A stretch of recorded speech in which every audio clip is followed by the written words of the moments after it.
جتنی زیادہ انویسٹمنٹ ہوگی یقیناً مینجمنٹ فی جو ہے وہ نیگوشیبل ہوتی ہے اور کم بھی ہو سکتی ہیں. تو ایک تو آپ کو فی پے کرنی پڑتی ہے. اگر آپ خود سٹاکس میں انویسٹ کرتے ہیں تو آپ کو صرف بروکریج کی فی دینی پڑتی ہے, ادروائز اور کوئی فی نہیں ہے. لیکن یہاں پہ پرسنٹیج آف انویسٹمنٹ کے حساب سے آپ کی مینجمنٹ فی ہو سکتی ہے. اور بھی کئی طریقے ہیں فی کیلکولیٹ کرنے کے, وہ جب آپ انویسٹ کرنے لگیں گے تو آپ دیکھ لیں گے کہ کس طرح یہ آپ کا جو فنڈ مینیجر ہے یہ آپ سے فی چارج کرتا ہے. دوسری فی جو ہوتی ہے اس کو لوڈ فی کہتے ہیں. ایک فرنٹ لوڈ چارجز ہیں اور اسی طرح بیک لوڈ چارجز ہیں. جب آپ بائی کرنے لگتے ہیں تو فرنٹ لوڈ چارجز آپ کو دینے پڑتے ہیں مینیجر کو, یا اگر آپ سیل کرنے لگتے ہیں تو آپ کو بیک لوڈ چارجز جو ہیں وہ دینے پڑتے ہیں. بعض جو فنڈز مینیجر ہیں وہ لوڈ فی نہیں لیتے, انہیں کہتے ہیں کہ نو لوڈ فی انویسٹمنٹس ہیں, یونٹس ہیں. اسی طرح کچھ ریڈیمپشن چارجز بھی ہو سکتے ہیں کہ اگر آپ ریڈیم کریں تو وہ چارج کرتے ہیں. تو ایک تو یہ اس کا ڈرا بیک ہے کہ آپ نے فی پے کرنی ہے اپنے مینیجر کو یا فنڈ مینیجر کو. دوسرا یہ ہے کہ نو ڈاؤٹ اس کے ساتھ رسک ایسوسیٹیڈ ہے. آپ یہ بالکل نہیں کہہ سکتے جو میوچل فنڈز ہیں وہ بالکل رسک فری ہیں اور جو اسٹاک ایکسچینج میں شیئرز کی ٹریڈنگ ہے وہ رسکی ہے. ایسا بالکل نہیں ہے. میوچل فنڈز بھی اگر آپ کا فنڈ مینیجر جو ہے وہ غلط جگہ پہ انویسٹ کر دیتا ہے تو آپ کی انویسٹمنٹ ضائع ہو سکتی ہے. اس لیے جب بھی آپ میوچل فنڈز میں انویسٹ کرنے لگتے ہیں تو سب سے پہلے اپنا فائنینشیل پلان بناتے ہیں کہ آپ کا انویسٹمنٹ پلان کیا ہے, اور اس کے بعد آپ اپنی رسک ٹالرنس چیک کرتے ہیں. اور رسک ٹالرنس پہ بھی میں نے ایک ویڈیو بنائی ہوئی ہے, وہ آپ دیکھ سکتے ہیں اس کو کہ آپ اپنا رسک ٹالرنس جو ہے وہ کیسے کیلکولیٹ کر سکتے ہیں. تو ایک ڈرا بیک یہاں پہ یہ بھی ہے کہ یہ کسی حد تک رسکی ہیں میوچل فنڈز جو ہیں. اچھا, ایک جب بھی آپ میوچل فنڈز میں انویسٹمنٹ کرنے لگیں تو ایک ٹریڈ باڈی ہے, تمام جو میوچل فنڈز کے کمپنیز ہیں, ایسٹس مینجمنٹ کمپنیز ہیں ان کی, اسے کہتے ہیں اس کا نام ہے mutual funds association of Pakistan. اس جو یہ ویڈیو ہے اس کی ڈسکرپشن میں اس کی ویب سائٹ کا لنک بھی دے رہا ہوں. تو وہاں پہ آپ تمام جو اس کے ممبرز ہیں mutual funds association of Pakistan کے, ان کے تمام کی جو ڈفرینٹ فنڈز ہیں ان کی یونٹ پرائسز آپ چیک کر سکتے ہیں, ان کی پرفارمنس آپ چیک کر سکتے ہیں. مطلب یہ ایک ہی جگہ ہے جہاں پہ آپ سب جو ممبرز ہیں ان کو دیکھ سکتے ہیں کہ وہ کیسا پرفارم کر رہے ہیں. اور جو آپ کی پاسٹ میں اگر کسی فنڈ مینیجر کی اچھی پرفارمنس ہے تو یہ گارنٹی نہیں ہے کہ وہ فیوچر میں بھی اچھا پرفارم کرے گا. لیکن نو ڈاؤٹ یہ آپ کو ایک آئیڈیا دیتا ہے کہ یہاں کے جو فنڈ مینیجرز ہیں اس فنڈ کے وہ اچھا پرفارم کر رہے ہیں, ان کی مارکیٹ پہ گرپ زیادہ ہے, وہ مارکیٹ کے اتار چڑھاؤ کو بہت اچھی طرح سمجھتے ہیں, اس لیے ان کی پرفارمنس بہتر ہے. نو ڈاؤٹ یہ گارنٹی نہیں ہے کہ وہ فیوچر میں بھی ویسا ہی پرفارم کریں گے. تو آپ اگر mutual funds association of Pakistan کی ویب سائٹ پہ آپ جائیں گے تو وہاں پہ تمام جو یونٹ پرائسز ہیں وہ وہاں پہ مینشن ہے اور وہ ڈیلی اپڈیٹ ہوتی ہیں, ڈیلی جو یونٹس اوپر یا نیچے جاتی ہیں. اچھا, اگر ہم میوچل فنڈز کی ٹائپس کو دیکھیں تو بہت ساری قسم کی میوچل فنڈز پاکستان میں موجود ہیں, لیکن جو براڈلی اگر ہم ان کو کیٹیگرائز کریں تو وہ 3 ٹائپس کے ہوتے ہیں. پہلے وہ فنڈ جن کو ہم ایکویٹی فنڈز کہتے ہیں, یہ وہ فنڈز ہوتے ہیں جو سٹاک مارکیٹس میں شیئرز میں انویسٹ ہوتے ہیں. دوسرے فنڈ کو ہم جو ہے ڈیٹ فنڈز آپ کہہ لیں, یہ جو گورنمنٹ سیکیورٹیز ہیں یا جو بانڈز ہیں ان میں ان کی انویسٹمنٹ ہوتی ہے. اور تیسرے جو فنڈز ہوتے ہیں وہ بیلنسڈ فنڈ ہوتے ہیں, مطلب کچھ جو ہے وہ سٹاک مارکیٹ میں انویسٹمنٹ ہوتی ہے ان کی سٹاکس میں آپ کہہ سکتے ہیں, اور کچھ جو ہے وہ ان کی بانڈز میں انویسٹمنٹ.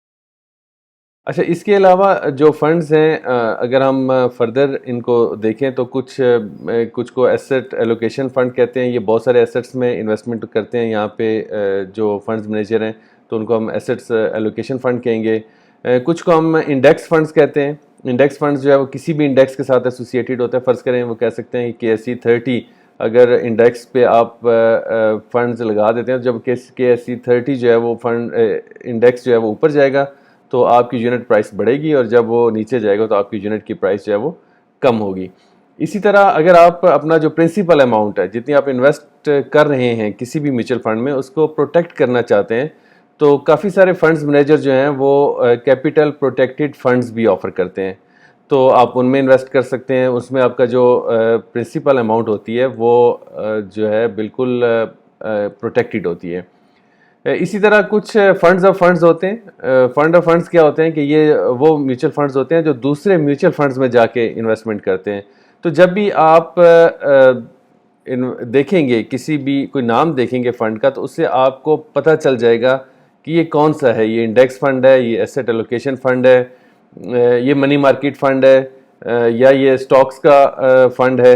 تو اس کے نام سے آپ کو پتہ چل جاتا ہے کہ یہ وہ فنڈ ہے.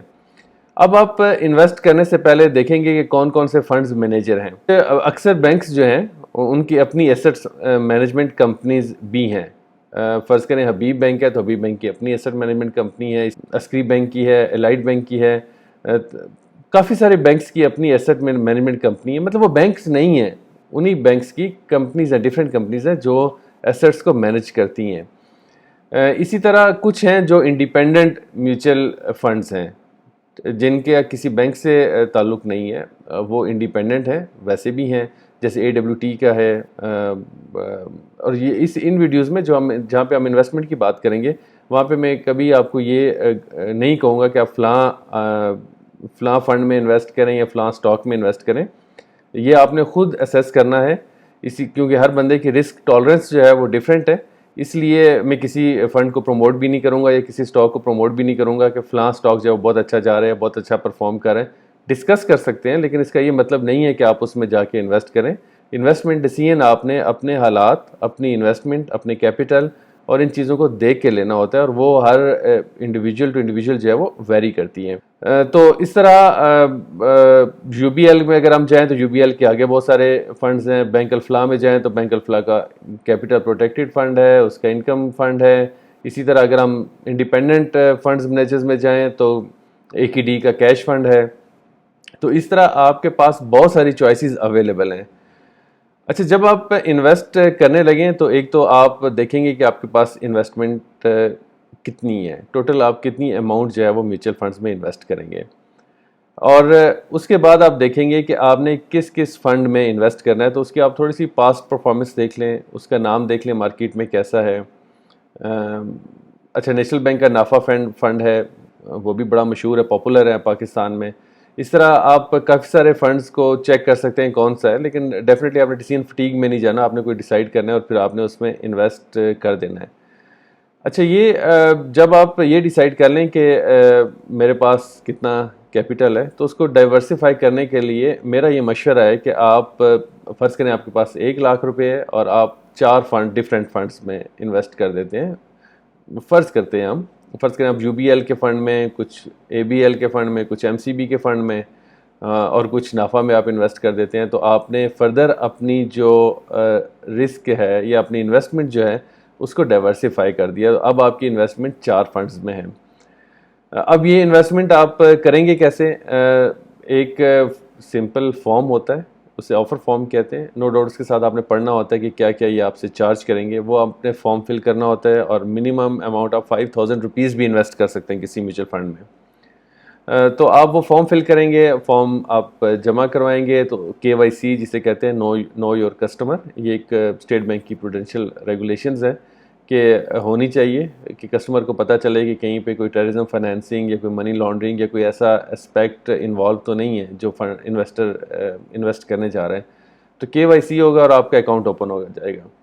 اس کے بعد یہ جو فنڈز مینیجرز ہیں آج کل انہوں نے بہت سہولت دی ہوئی ہے کہ آپ ان کی جو موبائل ایپ ہے یا آپ ان کی جو ویب سائٹ ہے وہاں سے بھی آپ ایلوکیٹ کر سکتے ہیں. فرض کریں آپ کی سیلری ایک اکاؤنٹ میں آ رہی ہے اور اسی بینک کا جو سسٹر کمپنی ہے ایسٹ مینجمنٹ کمپنی، وہاں پہ ہی آپ کی میوچل فنڈز آپ نے لیے ہوئے ہیں اس کے.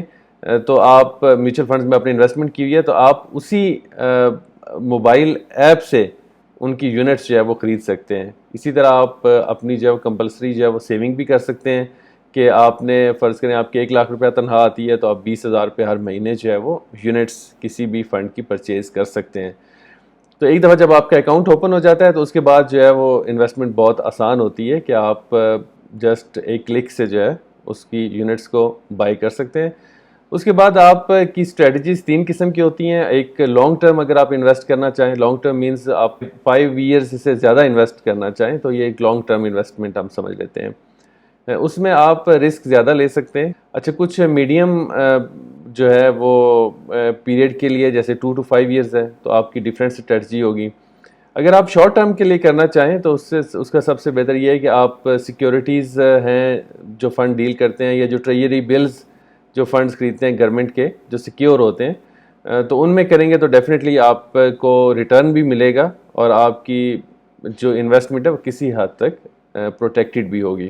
تو یہ ڈیپینڈ کرتا ہے کہ جب بھی آپ اپنی اسٹریٹجی بنانے لگے انویسٹمنٹ کی تو پھر آپ دیکھیں گے کہ آپ نے کس جو ہے وہ فنڈ میں جو ہے وہ انویسٹ کرنا ہے. آپ کی جو فائنینشیل گروتھ ہے اس کے 2 ہی طریقے ہیں, یا آپ بزنس کریں تو آپ کے فائنینشلی گرو کریں گے, یا دوسرا طریقہ یہ ہے کہ آپ انویسٹمنٹ کریں.